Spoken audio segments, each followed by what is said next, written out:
नाभा बड़े प्रेम से अपने पिता की सेवा करता। आज पिता ने नाभा को ऐसा आशीर्वाद दिया कि हाँ, आज हम उस नाभा की कथा हम सुन रहे हैं। प्रभु आपकी जय हो। नाभा वैभवशाली हो गया, साम्राज्यशाली हो गया, उसका नाम तीनों लोकों में फैल गया पिता की सेवा करने से, माता की सेवा करने से। इसलिए हमेशा ये ध्यान रखना, अपने माता पिता की सेवा करना, अपने बूढ़े माँ बाप को कभी उनकी आंखों में आंसू मत आने देना। क्यों? ये कथा कहते हैं कि आप भगवान को भोग मत लगाना, चलेगा। आप भले ही रोज अपना घर में भोजन बनाओ ना, भगवान को भोग नहीं लगाओगे तो कोई बात नहीं, चलेगा। लेकिन महाराज यदि आपने भगवान को तो भोग लगाया, भगवान के पास जाकर तो कहा, हे नाथ ये भोजन आप ग्रहण करो, लेकिन अपने घर में जो बूढ़े माता पिता बेटे हैं ना, उनको आपने यदि थोड़ा सा प्रेम से एक निवाला भी नहीं खिलाया ना हमारा, तो भगवान आपका भोग स्वीकार नहीं करेगा। प्रभु आपकी क्या करना, भगवान को भोग मत लगाना, चलेगा, लेकिन अपने बूढ़े माता पिता को जरूर प्रेम से एक निवाला खिलाना। यदि आपने बड़े प्रेम से अपने बूढ़े माता पिता को भोजन भी करा दिया ना हमारा, तो भगवान कहेगा, अरे वाह, तूने तो मुझे खिला दिया। प्रभु आपकी। और बूढ़े माता पिता को छोड़कर भगवान के पास जाओगे ना, तो भगवान ही अपना मुख फेर लेगा कि तेरे घर में जो मैं अपने रूप से बूढ़े माता पिता के रूप में बैठा हूँ, उसे तो तूने खिलाया नहीं, जिसने तुझे बनाया उसको तो तूने याद किया नहीं, तू मुझे याद करने आया। हाँ प्रभु आपकी, मैं तेरा भोजन कैसे स्वीकार करूं? जिसने हमें बनाया, परमात्मा ने सृष्टि को बनाया, संसार को बनाया, उस भगवान को तो हमने कभी देखा नहीं, लेकिन जिस परमात्मा ने, जिस पिता ने, जिस माता ने अपने शरीर के द्वारा हमारे इस शरीर की रचना करी है ना, उस माता पिता को हमने देखा है।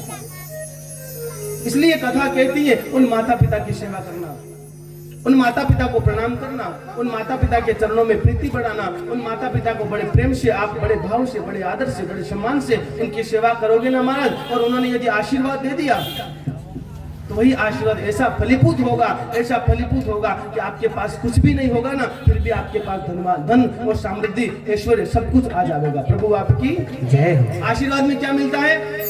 आशीर्वाद 4 शब्दों से मिलकर बनता है। आशीर्वाद, ये 4 शब्दों से मिलकर आशीर्वाद बनता है।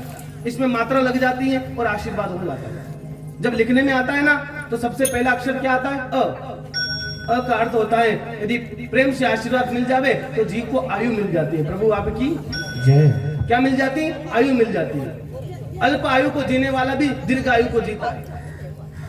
श्री का अर्थ होता है लक्ष्मी, और बड़े प्रेम से यदि आशीर्वाद मिल जावे ना, तो हमारा लक्ष्मी भी अपने पीछे पीछे आ जाती है। प्रभु आपकी। फिर आता है वह वृद्धि, आपके खानदान की, आपके परिवार की, आपके कुल की जो वृद्धि है ना, वो भी वृद्धि कहां से मिलती है? अपने पूर्वजों से मिलती है। यदि किसी के घर में संतान नहीं है ना, यदि कोई थोड़ा सा संतान विहीन है ना, तो उसका कारण क्या है? उसके पितृ उससे प्रसन्न नहीं है। ध्यान रखना, भगवान कभी संतान नहीं देते। आप भगवान से कहोगे ना, भगवान मुझे संतान दे, तो भगवान कहते मैं संतान नहीं दे सकता, मेरे पास वो कार्य नहीं है। संतान देने का कार्य किसके पास में है? संतान देने का, अपने कुल की वृद्धि करने का जो काम है ना, वो अपने पूर्वजों के पास में है। अपने पूर्वजों को बड़े प्रेम से आप याद करोगे ना, अपने पूर्वजों को बार बार आप चिंतन करोगे, उनका कार्य करोगे ना महाराज, तभी आपके घर में खानदान, आपके घर में वंश वृद्धि होगी, तो वृद्धि भी हो जाती है। और महाराज द से बनता है दान, द से बनती है दया, और भगवान का जब आशीर्वाद मिलता है, माता पिता का जब आशीर्वाद मिलता है, तो अपने आप ही आपके ऊपर भगवान दया करते हैं, आपके घर में धन की वृद्धि करते हैं। इसी कारण कथा कहती है, अपने माता पिता को कभी दुख मत देना, अपने माता पिता को कभी अपने आंखों में आंसू मत आने देना। यदि तुमने अपने माता पिता की हाय ली, तो महाराज आपका संसार में कुछ नहीं हो सकता, आपको दरिद्र बनना ही पड़ेगा। प्रभु आपकी जय हो। बोलना ही पड़ेगा महाराज, प्रभु आपकी जय। ऐसे भी नहीं बोलते महाराज, प्रभु आपकी जय, ऐसे भी नहीं बोलते, प्रभु आपकी जय। आपकी, हाँ, भक्त भगवान की